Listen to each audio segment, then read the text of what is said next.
The Irish are said to be good at parties. Noisy revels, with drinking, singing and dancing late into the night. But Mary, 17, and living on a lonely farm, has no experience of them.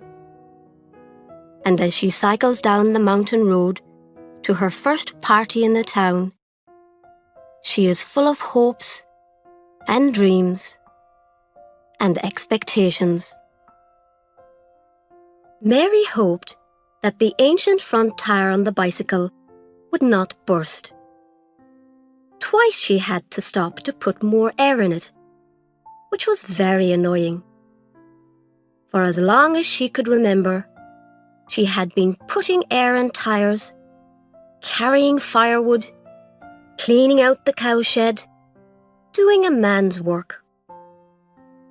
Her father and 2 brothers worked for the forestry company, so she and her mother had to do everything.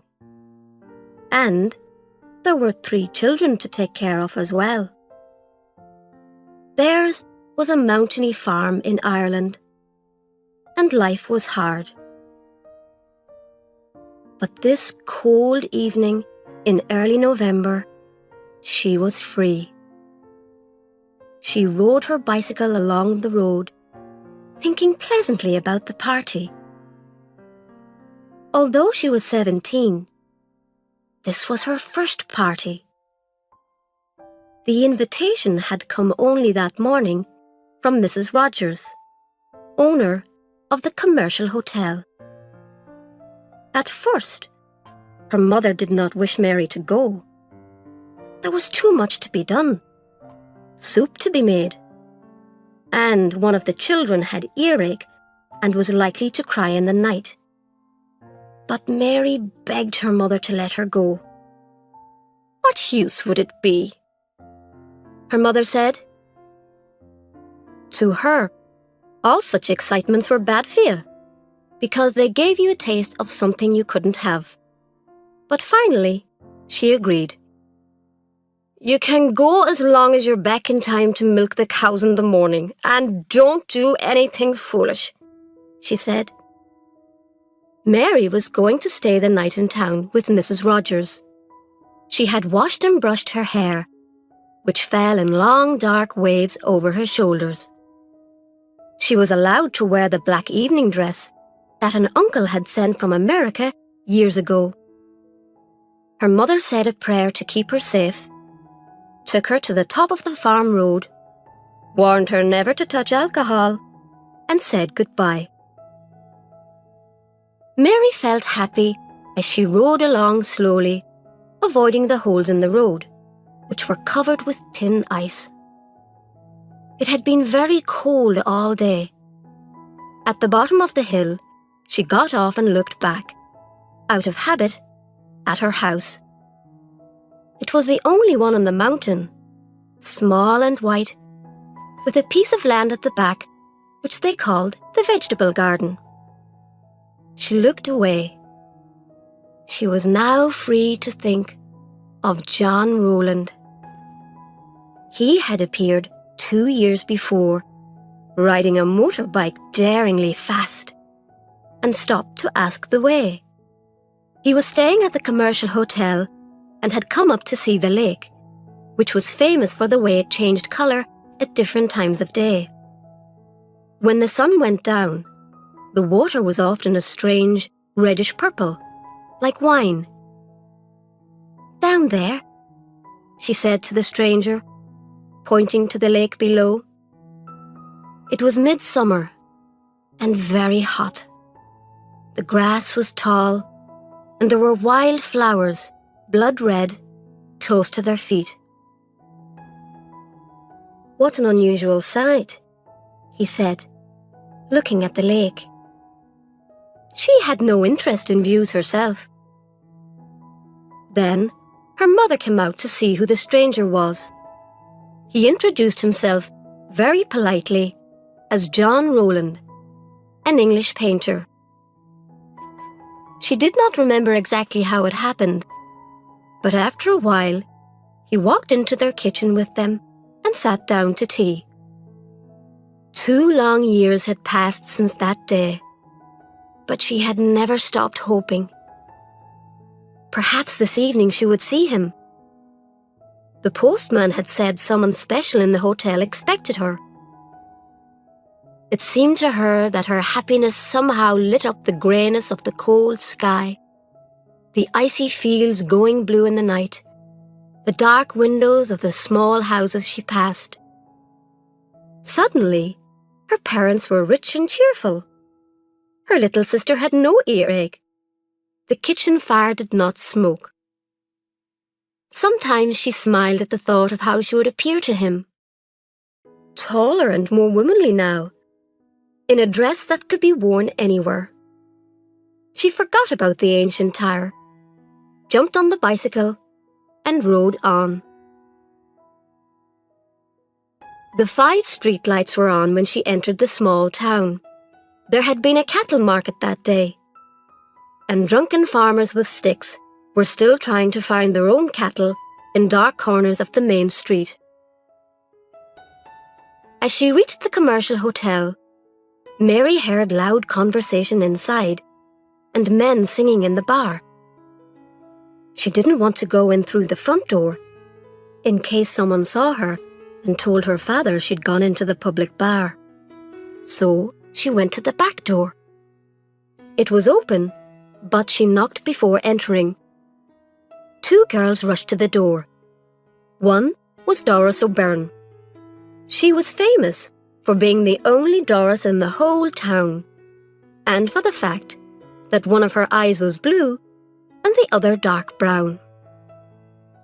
"God, I thought it was someone important," she said, when she saw Mary standing there, blushing, pretty, and with a bottle of cream in her hand. Another girl. There were far too many girls in the town. Girls like Mary with matching eyes and long wavy hair. "Come in or stay out," said Ethna Duggan, the second girl, to Mary. It was supposed to be a joke, but neither of the town girls liked Mary. They hated shy, mountainy people. Mary came in carrying the cream, which her mother had sent to Mrs. Rogers as a present. She put it on the table and took off her coat. The girls whispered to each other and giggled when they saw her dress. The kitchen smelt of cattle and fried food.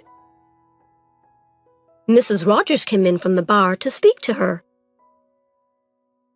"Mary, I'm glad you came. These 2 girls are no use at all, always giggling. Now, the first thing to do is to move the heavy furniture out of the sitting room upstairs, but not the piano. We're going to have dancing and everything." Quickly, Mary realized she was being given work to do, and she blushed with shock and disappointment. She thought of her good black dress and how her mother wouldn't even let her wear it to church on Sundays. She might tear it or dirty it.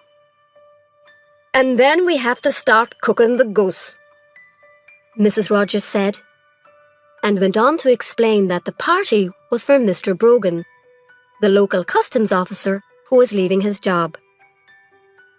"There's someone here expecting me," Mary said, trembling with the pleasure of being about to hear his name spoken by someone else. She wondered which room was his, and if he was likely to be in at that moment. Already in her imagination, she was knocking on his door and could hear him inside. "Expecting you?" Mrs. Rogers said, looking puzzled for a moment. "Oh, that young man from the factory was asking about you. He said he saw you at a dance once. A strange one he is." "What man?" Mary said, as she felt the happiness leaking out of her heart. But Mrs. Rogers heard the men in the bar shouting for her to refill their empty glasses, and she hurried out without replying. Upstairs, Doris and Ethna helped Mary move the heavy furniture out of the sitting room. The two town girls shared jokes with each other, giggled at Mary behind her back, and ordered her around like a servant. She dusted the piano and cleaned the floor. She'd come for a party. She wished she were at home. At least with cattle and chickens, it was clean dirt. Then, Ethna and Doris told Mary to get the glasses ready, and they went away to drink a secret bottle of beer in the bathroom. "She's crying like a baby in there," Ethna told Doris, giggling. "God, she looks an idiot in that dress," Doris said. "It's her mother's," Ethna said. "What's she crying about?" wondered Doris. "She thought some boy would be here.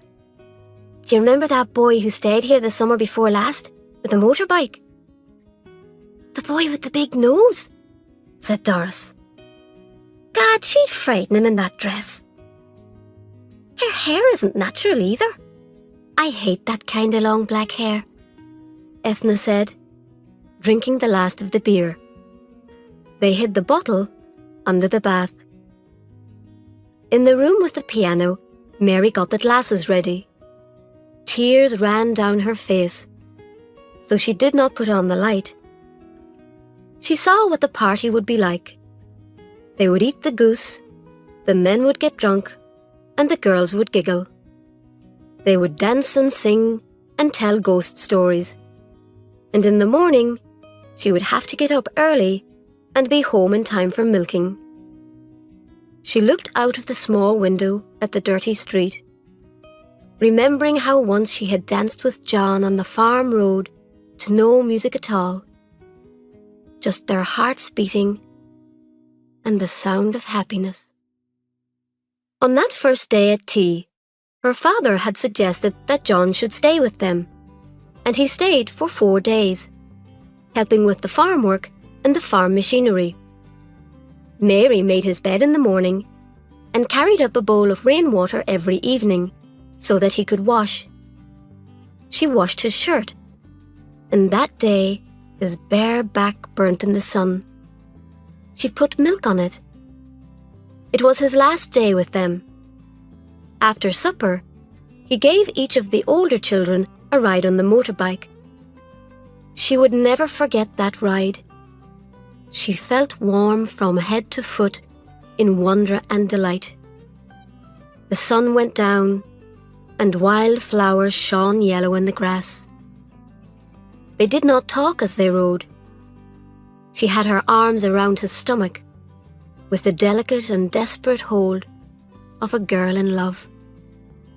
However far they went, they always seemed to be riding into a golden mist. The lake was at its most beautiful.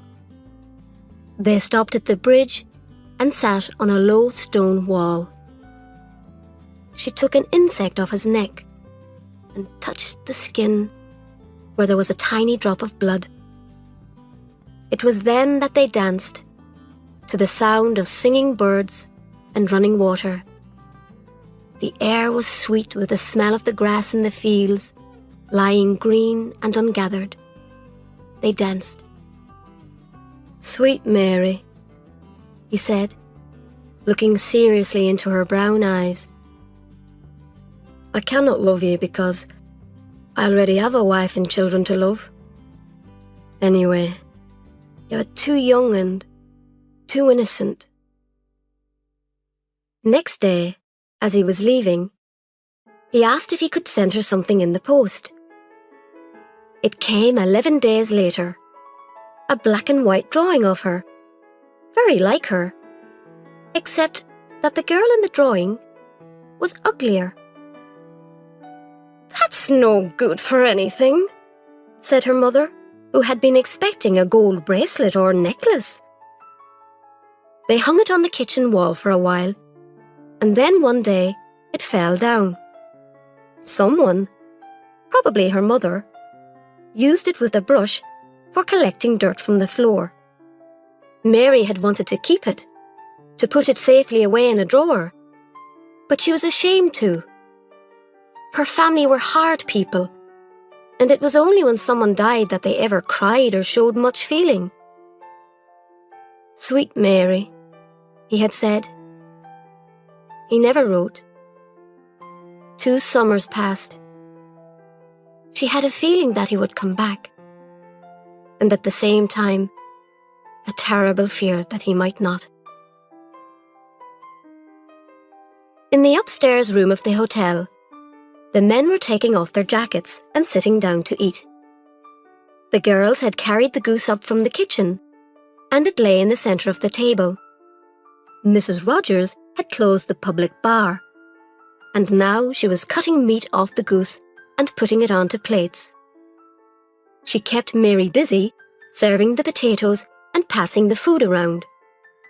Mr. Brogan, as chief guest, was served first with the best cuts of goose. Mary was surprised that people in towns seemed so coarse. When one of the men, Hickey, tried to take her hand, she did not smile at all. She wished she were at home. She knew what her family were doing there. The boys learning their lessons, her mother baking bread, her father rolling cigarettes and talking to himself. In another hour, they'd say their prayers and go up to bed. The routine of their lives never changed. The fresh bread was always cool by morning. O'Toole, the young man who worked at the factory, had bright green eyes and hair so blonde it was almost white. "No one's offered me any food yet," he said. "A nice way to behave." "Oh, God, Mary, haven't you given Mr. O'Toole anything to eat yet?" Mrs. Rogers said, and she gave Mary a push to hurry her up. Mary gave him a large plateful, and he thanked her, saying they'd dance later. To him, she was far prettier than those good-for-nothing town girls. She was tall and thin, like himself. And he liked a simple-minded girl with long hair. Maybe later on, he'd persuade her to go into another room, and they'd have sex. She had lovely eyes when you looked into them, brown and deep. The 5th woman at the party was Crystal, the local hairdresser, who had bright red hair and who did not like the undercooked goose. She and Mrs. Rogers were talking together when Brogan unexpectedly began to sing. "Let the man sing, can't you?" O'Toole said to Doris and Ethna, who were giggling over a private joke. Mary felt cold in her thin dress. There hadn't been a fire in that room for years, and the air had not warmed up yet. "Would any of the ladies care to sing?" asked O'Toole when Brogan finished. "I'm sure you can sing," he said to Mary. "Where she comes from, they can only just talk," Doris said. Mary blushed. She said nothing, but she felt angry. Her family ate with a knife and fork, she thought proudly, and had a cloth on the kitchen table, not a plastic one like this, and kept a tin of coffee in the cupboard in case strangers came to the door. "Christ, boys, we forgot the soup," Mrs. Rogers said suddenly, and hurried out with Doris to fetch it from the kitchen. After the soup, O'Toole poured out 4 glasses of whiskey, making sure that the level in each glass was the same. There were bottles of beer as well. The ladies had gin and orange. "Orange for me," said Mary. But when her back was turned, O'Toole put gin in her orange. They all raised their glasses and drank to Brogan's future. Long John Salmon, the 4th man at the party, asked Brogan about his plans, and Brogan began to talk about the things he wanted to do to his house and garden. "Come on, someone tell us a joke," said Hickey after a while. He was bored with gardening talk. "I'll tell you a joke," said Long John Salmon. "Is it a funny joke?" Brogan asked. "It's about my brother Patrick," Long John Salmon said. Not that old thing again, said Hickey and O'Toole together. Oh, let him tell it, said Mrs. Rogers, who had never heard it. Long John Salmon told a story about his brother who died but came back a month later as a ghost, walking through walls and around the yard. Ah, God, let's have a bit of music, said Hickey, who had heard that story 9 or 10 times. It had neither a beginning, a middle, nor an end. They put a record on, and O'Toole asked Mary to dance. Brogan and Mrs. Rogers were dancing too, and Crystal said that she'd dance if anyone asked her. Mary felt strange.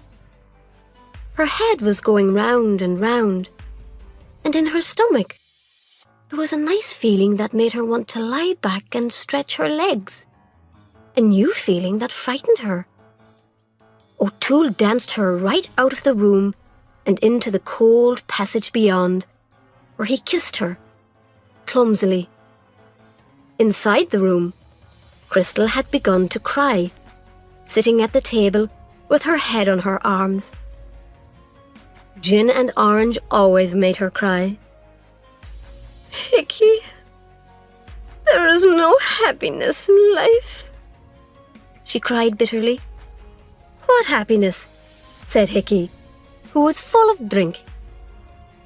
Doris and Ethna sat on either side of Long John Salmon, talking sweetly to him. He was a strange man, but he owned a large fruit farm, and he was still single. Brogan, breathless from dancing, was now sitting down, with Mrs. Rogers sitting on his knees. The record finished, and Mary ran in from the dark passage away from O'Toole, who followed her in, laughing. O'Toole was the first to cause trouble. He became offended when Mrs. Rogers prevented him from telling a rude joke. Think of the girls, Mrs. Rogers said. Girls? O'Toole said nastily. He picked up the bottle of cream and poured it over the few remaining bits of goose. Christ, man, Hickey said, taking the bottle of cream away. Mrs. Rogers said it was time everyone went to bed as the party seemed to be over.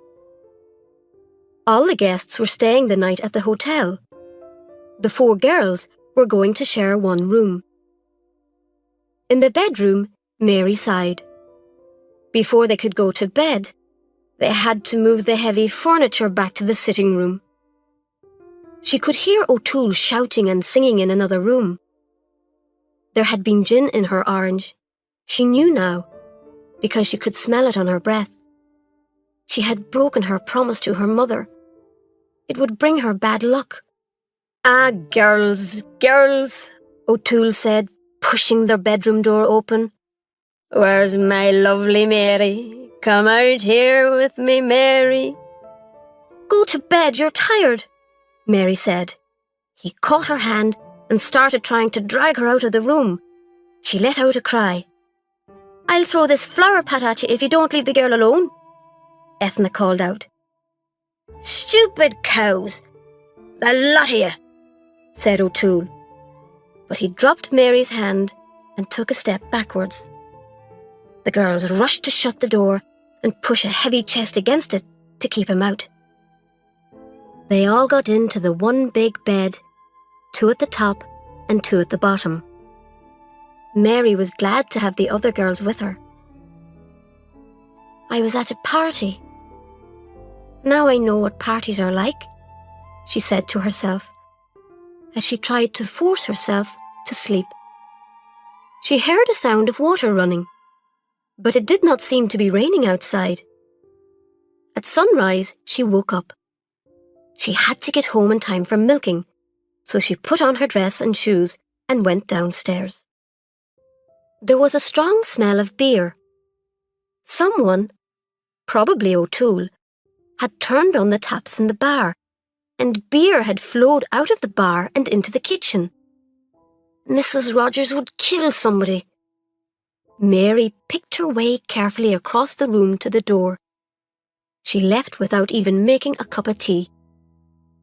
She found her bicycle, but the front tire was flat, so she walked rapidly, pushing the bicycle.